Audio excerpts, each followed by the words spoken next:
혜정은 부엌에서 설거지를 하며 창밖을 바라봤다. 또 다른 평범한 하루가 저물어가고 있었다. 40년간 반복해온 일상이었다. 새벽 5시에 일어나 아침밥을 차리고 남편과 아이들 도시락을 싸고 빨래를 널고 청소를 하고 하루가 어떻게 지나갔는지도 모르게 또 저녁이 되었다. 거울 속 자신을 보았다. 언제부터인가 주름이 깊어져 있었고 머리카락도 하얗게 변해가고 있었다. 60년을 살았는데 정작 자신을 위한 시간은 얼마나 되었을까? 남편 도연이 술에 취해 비틀거리며 현관문을 열고 들어왔다. 혜정아. 아직 안 잤네. 혜정은 수건으로 손을 닦으며 남편을 맞았다. 술 많이 마셨네요. 해장국 끓여줄까요? 아니면 꿀물이라도. 아니야. 됐어.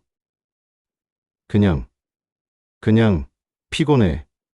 도연은 소파에 털썩 앉더니 멍하니 천장을 바라봤다.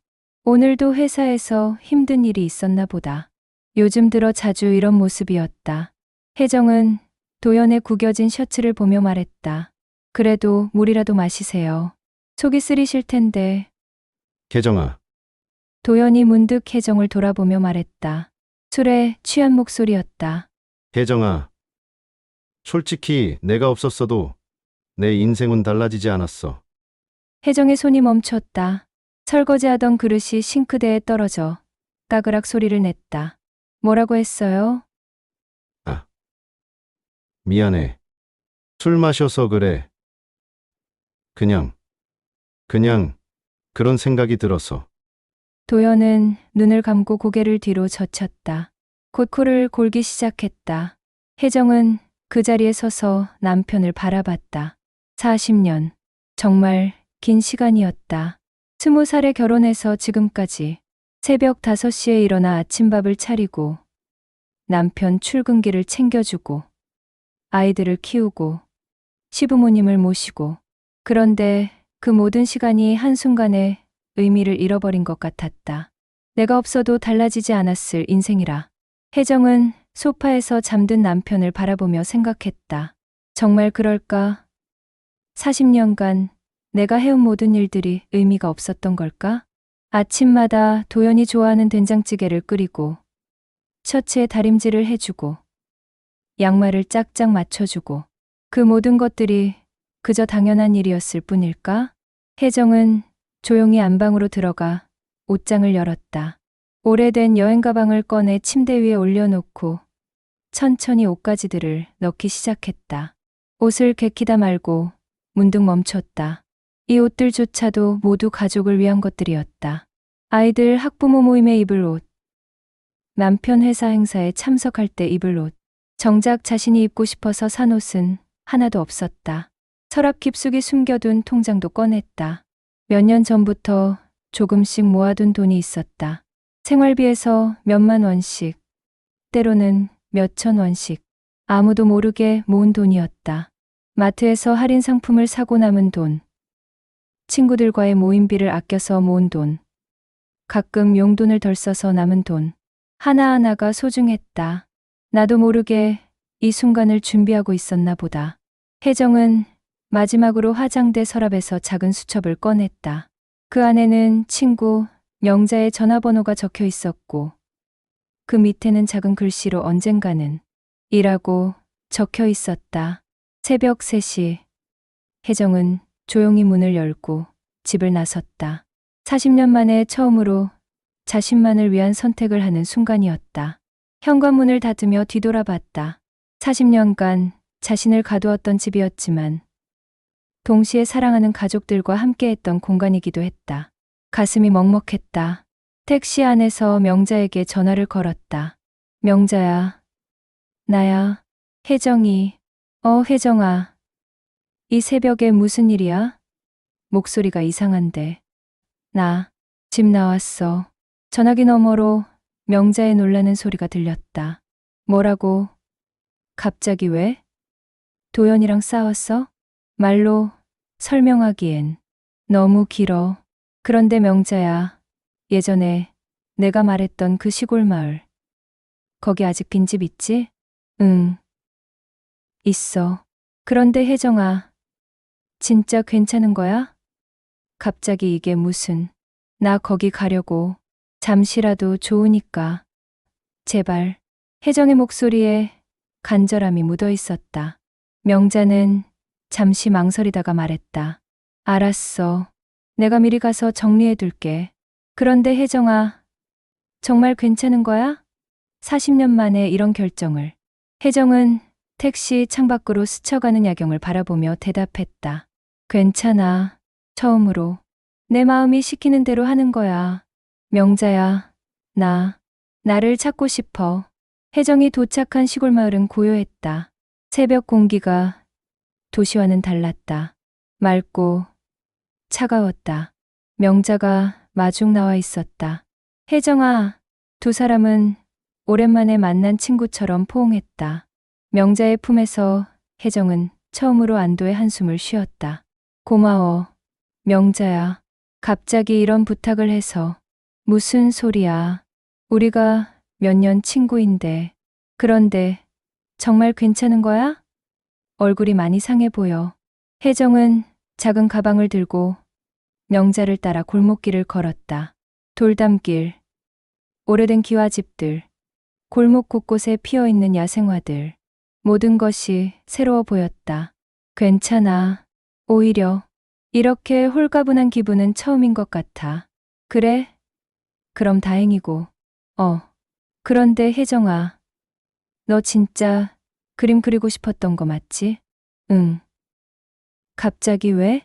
명자가 멈춰선 곳은 작은 한옥이었다. 담장 너머로 예쁜 꽃들이 고개를 내밀고 있었다. 여기야. 작은 방 하나랑 부엌, 마당도 있고. 그리고 명자는 뒤편의 작은 건물을 가리켰다. 저기가 아틀리에야. 내가 그림 그린다고 했을 때부터 준비해뒀어. 혜정의 눈이 커졌다. 아틀리에라고? 명자야, 설마. 응. 들어가 봐. 명자가 문을 열어주자 혜정은 입을 다물 수 없었다. 벽 전체가 하얀 캔버스로 가득했고 한쪽에는 이젤과 물감, 붓들이 정리되어 있었다. 창가에는 작은 화분들도 놓여 있었다. 명자야, 이 모든 걸 언제 준비한 거야? 돈도 많이 들었을 텐데. 내가 가끔 전화할 때마다 그림 얘기를 했잖아. 언젠가는 마음껏 그림을 그리고 싶다고. 그때마다 목소리가 달라지더라. 정말 간절해 보였어. 혜정은 벽에 걸린 몇 점의 그림을 발견했다. 자신이 몰래 그려서 명자에게 보여줬던 그림들이었다. 가족들의 얼굴을 그린 스케치, 창밖 풍경을 그린 수채화들. 이 그림들을 여기에. 명자야, 나는 그냥 낙서 수준이라고 생각했는데. 낙서, 혜정아, 정말 모르는구나. 너 실력 정말 늘었어. 특히 이 풍경화, 전문가가 그린 것 같아. 혜정은 자신이 그린 그림을 다시 보며 신기해했다. 정말로 그럴듯해 보였다. 언제부터 이렇게 그릴 수 있게 되었을까? 혜정아, 너 진짜 언제부터 그림을 그렸어? 나한테 보여준 건 최근 몇 년이지만 사실은 오래됐어. 아이들 어릴 때부터. 혜정은 천천히 기억을 되짚었다. 처음엔 아이들 그림 그려달라고 해서 시작했어. 그런데 그리다 보니까 재미있더라고. 그래서 아이들 잠든 새벽에 혹은 모두 외출한 오후에 혼자 몰래 그렸지. 그럼 40년 가까이 그림을 그린 거네? 그런 셈이지. 하지만 누구에게도 말하지 않았어. 괜히 시간 낭비한다는 소리 들을까봐. 명자는 고개를 저었다. 시간 낭비라니. 이런 재능을 숨기고 살았다니. 혜정은 이젤 앞에 서서 붓을 만져봤다. 새 붓이었다. 부드럽고 탄력이 좋았다. 여기선 드디어 나로 살 수 있겠지. 명자는 혜정의 어깨에 손을 올리며 말했다. 혜정아, 늦었지만 전혀 늦지 않았어. 지금부터가 진짜 내 인생이야. 김혜정이라는 사람의 인생 말이야. 그날 밤, 혜정은 오랜만에 깊게 잠들었다. 40년 만에 처음으로 아무 걱정 없이 잠드는 밤이었다. 새벽에 일어나야 한다는 부담도, 누군가를 챙겨야 한다는 책임감도 없었다. 다음 날 아침, 혜정은 일찍 일어나 아틀리에로 향했다. 창문을 열자 시원한 바람이 들어왔다. 새들의 지저귐도 들렸다. 붓을 잡자 마치 살아있는 것처럼 손이 움직였다. 캔버스에는 창밖으로 보이는 시골 풍경이 그려지기 시작했다. 하지만 이번에는 달랐다. 그림 한가운데에 자신을 그려 넣었다. 햇살 아래 웃고 있는 자신의 모습을. 40년 만에 처음으로 자신이 주인공인 그림이었다. 명자가 아틀리에에 들어왔다. 와, 벌써 그림을 그리고 있네. 어제 그렇게 피곤했을 텐데. 응. 손이 저절로 움직여. 이상해. 이렇게 자유롭게 그림을 그려본 건 처음인 것 같아. 그림이 완전 달라졌네. 전에 보여준 그림들보다 훨씬 생동감이 있어. 정말 나도 느껴져. 뭔가 막혔던 게 뚫린 것 같은 기분이야. 명자는 아침 식사를 준비해왔다며 손에 든 바구니를 내려놓았다. 혜정아, 나 좋은 소식이 하나 있어. 무슨 소식? 마을에 작은 갤러리가 있거든. 거기 관장님이 내 그림을 보고 싶어 해. 혜정은 붓을 멈추고 명자를 바라봤다. 내 그림을요? 아직 제대로 된 작품도 없는데. 응. 내가 내 그림 사진을 좀 보여줬거든. 그랬더니 정말 관심을 보이시더라고. 특히 내가 그린 가족 초상화들. 하지만 나는 아직 아마추어일 뿐이고. 혜정아, 기회야. 이런 기회를 놓치면 안 돼. 60세에 새로 시작하는 게 쉬운 일이야? 혜정은 잠시 생각하다가 고개를 끄덕였다. 그래, 해보자. 이제는 내가 하고 싶은 걸 해야지. 두려워하지 말고. 도연은 혜정이 떠난 지 일주일이 넘도록 연락이 없자 불안해하기 시작했다. 처음 며칠은 금방 돌아올 거라고 생각했다. 40년을 함께 산 아내가 어디 가겠느냐고. 하지만 일주일이 지나고 열흘이 지나도 소식이 없었다. 집은 이상하게 조용했다. 평소에는 느끼지 못했지만 혜정이 없으니 집이 이렇게 썰렁한 줄 몰랐다. 냉장고에는 반찬이 떨어져 가고 빨래는 쌓여가고 화분들은 시들어가고 있었다. 딸 유나가 전화했다. 아버지, 엄마 연락 왔어요? 아니, 아직. 정말 어디 간 거예요? 친척 집에도 안 계시고 친구들한테도 물어봤는데 모른다고 하고. 금방 돌아올 거야. 뭐 멀리 갔겠어. 하지만 도연의 목소리는 확신이 없었다. 사실 혜정이 어디로 갔는지, 누구와 연락하고 지내는지 아무것도 모르겠다는 게 더 큰 문제였다.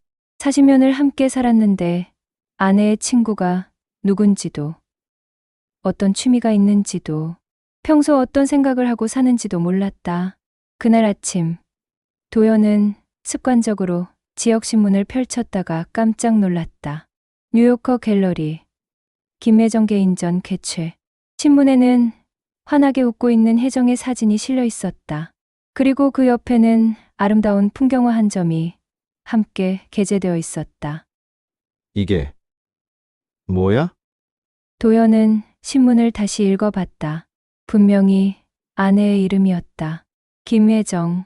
그리고 나이도 60세로 정확했다. 하지만 화가 김혜정이라는 소개가 믿어지지 않았다. 기사를 자세히 읽어보니 더욱 놀라웠다. 40년간 가족을 위해 살아온 평범한 주부가 60세의 화가로 데뷔했다. 수십 년간 혼자 그림을 그려온 김혜정 씨는 이제야 진짜 내 인생을 시작하는 것 같다고 말했다. 급하게 옷을 갈아입고 갤러리로 향했다. 차를 몰면서도 계속 의문이 들었다. 혜정이 언제부터 그림을 그렸을까? 왜 나에게는 말하지 않았을까? 갤러리 입구에는 큰 현수막이 걸려 있었다. 김혜정 개인전 나를 찾는 여행. 그리고 그 아래에는 작은 글귀가 적혀 있었다. 나는 평생 가족의 그림자였다. 이제 나 자신을 그린다. 도연은 그 글을 읽으며 가슴이 먹먹해졌다. 가족의 그림자라니. 혜정이 정말 그런 생각을 하고 살았을까? 전시장에 들어서자 많은 사람들이 그림을 감상하고 있었다. 주말이라 그런지 관람객들이 제법 많았다. 벽에 걸린 그림들을 하나하나 보던 도연은 더욱 놀랐다. 가족들과 함께한 일상을 그린 그림들이었다. 아이들이 어릴 때 모습을 그린 그림도 있었고, 가족 여행 때의 풍경도 있었고, 명절 때 온 가족이 모인 모습도 있었다. 모두 따뜻하고 아름답게 그려져 있었다. 그런데 신기한 건 그 그림들 속에서 그동안 기억하지 못했던 순간들이 떠올랐다. 아이들이 아플 때 밤새 간병하던 혜정의 모습, 명절 준비로 며칠간 고생하던 혜정의 모습, 관람객들의 대화가 들렸다. 정말 따뜻한 그림이네요. 가족에 대한 사랑이 느껴져요. 이 작가분, 실력이 정말 뛰어나세요. 전문 교육을 받으셨나 봐요. 아니래요. 혼자서 독학으로 그렸다고 하던데요. 정말 대단하죠? 하지만 도연은 이상한 점을 발견했다. 그 많은 가족 그림 중에서 혜정 자신이 그려진 그림은 하나도 없었다. 항상 가족들만 그려져 있을 뿐이었다. 갤러리 관장이 다가왔다. 혹시 작가분과 아는 사이신가요? 저는 혜정 씨의 남편입니다. 아, 그러시군요. 정말 대단한 분이세요. 이런 실력을 가지고 계시면서 지금까지 숨기고 계셨다니. 숨기고 있었다고요? 네. 작가님 말씀으로는 지금까지 가족들도 모르게 혼자서만 그림을 그려왔다고 하시더라고요. 새벽에 혹은 가족들이 모두 외출한 시간에 도연은 충격을 받았다. 40년을 함께 살면서 아내가 그림을 그린다는 것도 몰랐다는 사실이 부끄러웠다. 작가님께서 하신 말씀이 인상적이었어요. 40년간 나는 김혜정이 아니라 누군가의 아내, 누군가의 엄마였다. 이제야 김혜정으로 살고 싶다고 하시더라고요. 그런데 작가님은 언제 오시나요? 오늘은 안 오신대요. 내일 오픈식 때 오실 예정입니다. 혹시 연락처를. 아니에요. 괜찮습니다. 도연은 전시장을 천천히 둘러봤다. 그리고 마지막 벽에서 특별한 그림을 발견했다. 시골 풍경을 배경으로 한 여인이 웃고 있는 그림이었다. 그 여인은 혜정이었다. 하지만 지금까지 본 혜정의 모습과는 달랐다. 정말 자유롭고 행복해 보였다. 그림 아래에는 이렇게 쓰여 있었다. 자화상, 나로 살아가는 첫 번째 날. 도연은 그 순간 깨달았다. 아내가 얼마나 오랫동안 자신을 억누르며 살아왔는지, 얼마나 외로웠을지를, 그리고 자신이 얼마나 무심한 남편이었는지를. 전시장을 나오는 길에 방명록을 봤다. 많은 사람들이 감상평을 남겨놓았는데 그 중 하나가 도연의 눈에 들어왔다. 작가님의 용기에 박수를 보냅니다. 60세에 새로운 시작을 하시다니. 저도 용기를 얻고 갑니다. 늦었다고 생각할 때가 가장 빠른 때라는 말이 떠오르네요. 도연은 펜을 들고 한참을 망설이다가 한 줄을 적었다. 미안합니다. 그리고 고맙습니다. 남편, 유나는 아버지로부터 전화를 받았다. 유나야, 너도 엄마 전시회 소식 들었니? 네? 무슨 전시회요? 엄마가 그림을 그렸더라. 그것도 개인전까지 열었어. 유나는 믿을 수 없었다. 엄마가 그림을요? 아버지, 무슨 소리세요? 엄마는 그림 같은 거. 나도 믿을 수 없었어. 하지만 직접 가서 봤어. 정말 대단한 작품들이더라. 정말이에요? 그럼 엄마가 언제부터 그림을 그렸던 거죠? 그게 모르겠어. 아마 오래전부터였을 거야. 우리 모르게 말이야. 유나는 갑자기 미안한 마음이 들었다. 엄마가 그런 취미가 있었다면 왜 몰랐을까? 아니, 관심을 갖지 않았던 것은 아닐까? 갤러리가 어디예요? 주소 좀 알려주세요. 유나는 급하게 갤러리 주소를 물어보고 달려갔다.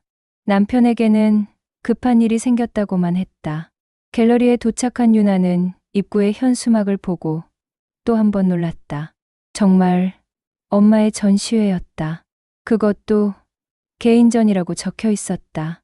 엄마가 이 나이에 개인전이라니. 전시장에 들어서자 익숙한 풍경들이 그림으로 그려져 있었다. 어린 시절 살던 집, 가족들이 함께 갔던 놀이공원, 할머니 댁, 그 중에서도 특히 눈에 띄는 그림이 있었다. 어린 유나를 품에 안고 있는 엄마의 그림이었다. 정말 따뜻하고 아름다운 그림이었다. 유나는 그 그림을 보며 어린 시절이 떠올랐다. 열이 날 때 밤새 간병해주던 엄마, 학교에서 상을 받으면 누구보다 기뻐해주던 엄마.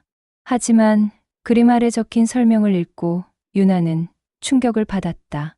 너는 내 삶의 이유였지만 동시에 나를 묶어둔 쇠사슬이기도 했다. 유나는 그 자리에서 주저앉았다. 눈물이 쏟아졌다. 엄마가 나 때문에 이렇게 힘들었어? 주변 관람객들이 놀라서 쳐다봤다.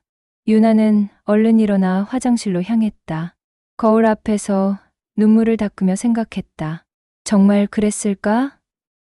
내가 엄마에게 그런 존재였을까? 어린 시절을 되짚어 봤다.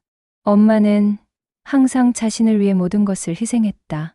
좋은 학원 보내주려고 늦게까지 일하고 예쁜 옷 사달라고 하면 자신은 낡은 옷을 입으면서도 사주었다. 대학교 등록금 때문에 고민할 때도 엄마가 해결해 줬다. 결혼할 때도 아이를 낳았을 때도 엄마는 늘 거기 있었다. 하지만 정작 엄마의 꿈이나 원하는 것에 대해서는 한 번도 물어본 적이 없었다. 갤러리를 둘러보던 다른 관람객이 다가왔다. 괜찮으세요? 저기 그림 속 아이가 저예요. 아, 그러시구나. 작가님의 따님이시구나. 네.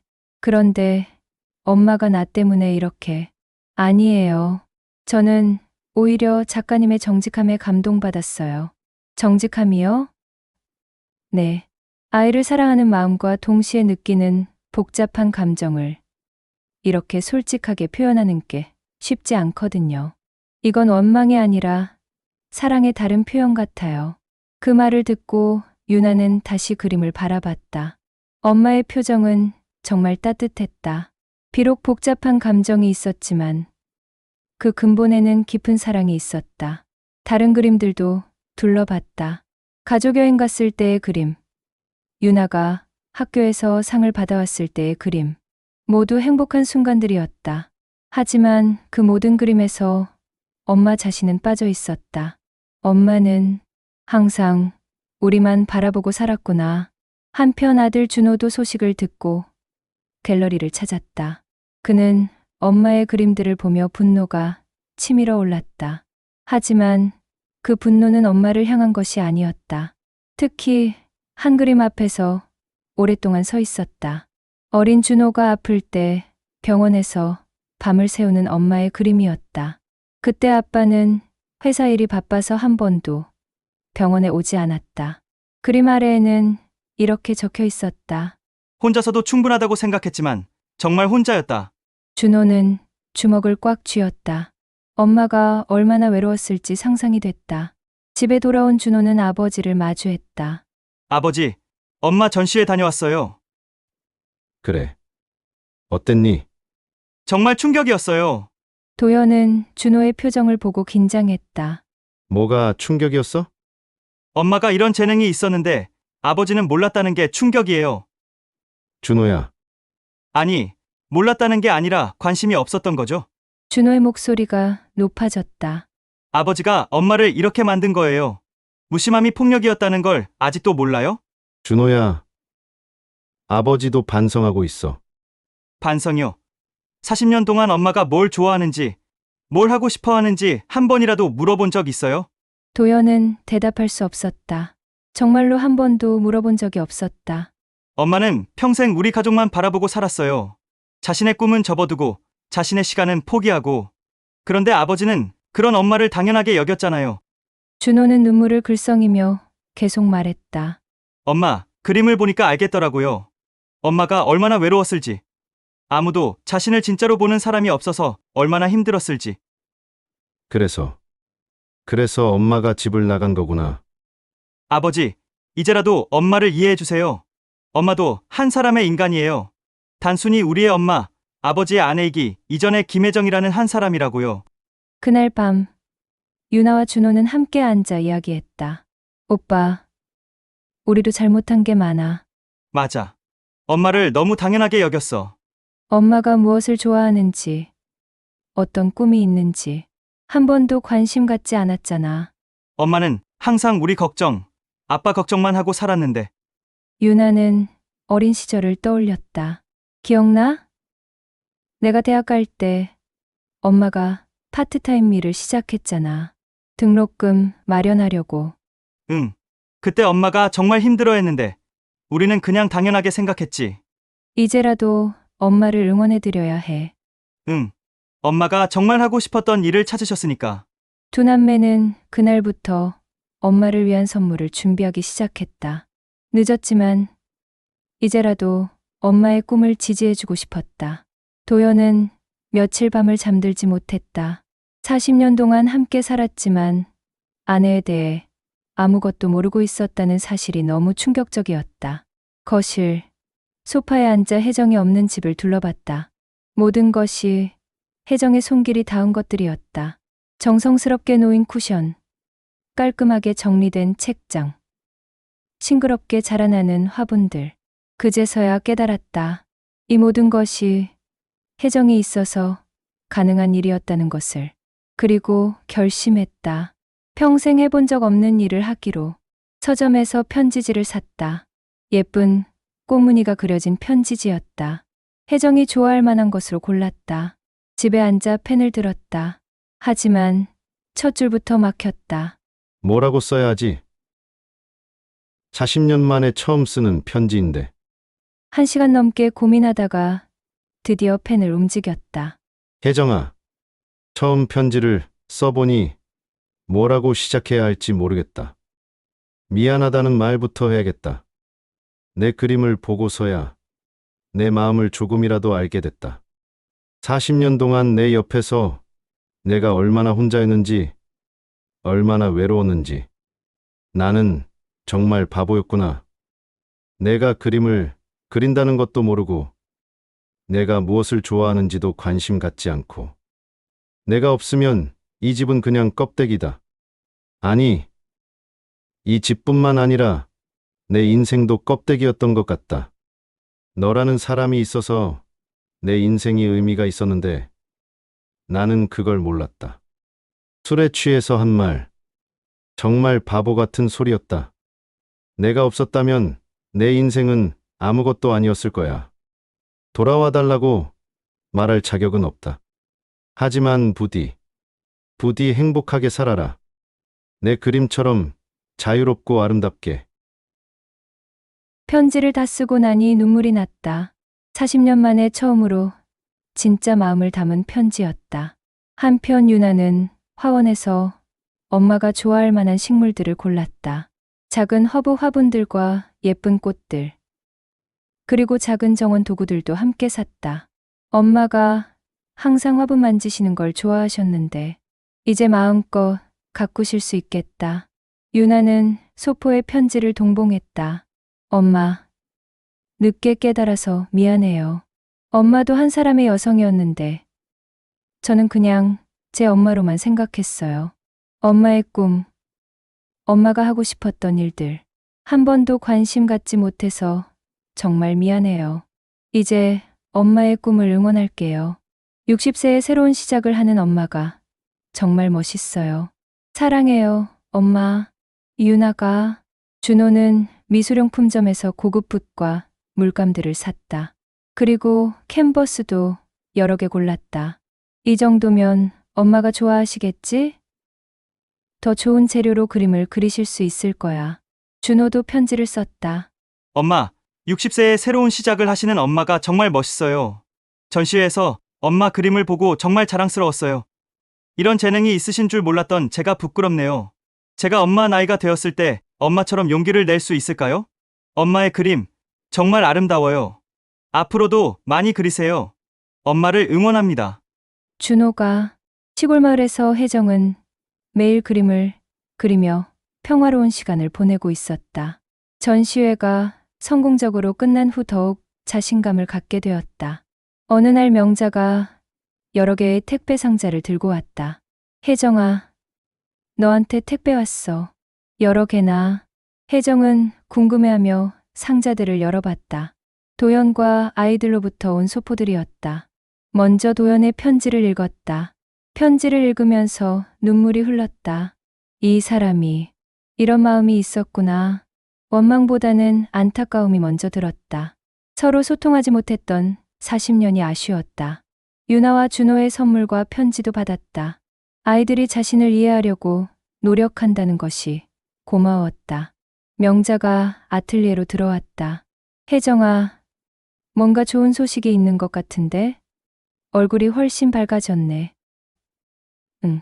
가족들이 편지랑 선물을 보냈어. 그래? 다행이네. 그들도 내 마음을 이해하기 시작한 거야. 혜정은 창밖을 바라보며 말했다. 명자야, 나는 가족들을 원망한 적이 없어. 다만, 나라는 사람이 사라져가는 것 같아서 무서웠을 뿐이야. 이제는 어때? 이제는 괜찮아. 나를 찾은 것 같아. 명자는 벽에 걸린 새로운 그림을 가리켰다. 이 그림, 정말 좋다. 제목이 뭐야? 늦은 시작이야. 그림에는 해질녘 들판에서 화폭을 세우고 그림을 그리는 여인이 그려져 있었다. 그 여인의 얼굴에는 평화로운 미소가 떠 있었다. 혜정아, 이제야 내 그림이 세상의 빛을 보는구나. 늦었지만 여전히 늦지 않았어. 혜정은 붓을 들어 올렸다. 새로운 캔버스 앞에 서서 말했다. 그래, 이제는 나로 살아야지. 김혜정으로. 그리고 캔버스에 첫 번째 붓자국을 그었다. 그것은 새로운 인생의 시작을 알리는 신호였다. 저녁 노을이 아틀리에 창문으로 스며들었다. 혜정의 얼굴에도 그녀의 그림에도 따뜻한 빛이 내려앉았다. 60세. 늦은 나이가 아니었다. 진짜 자신으로 살아가는 첫 번째 해였다. 며칠 후 혜정은 가족들에게 답장을 보냈다. 고마워요. 여러분의 마음을 받고 정말 행복했어요. 이제 저도 알겠어요. 가족을 사랑하는 것과 나를 사랑하는 것이 다른 게 아니라는 걸. 앞으로도 김혜정으로 그리고 여러분의 가족으로 잘 살아갈게요.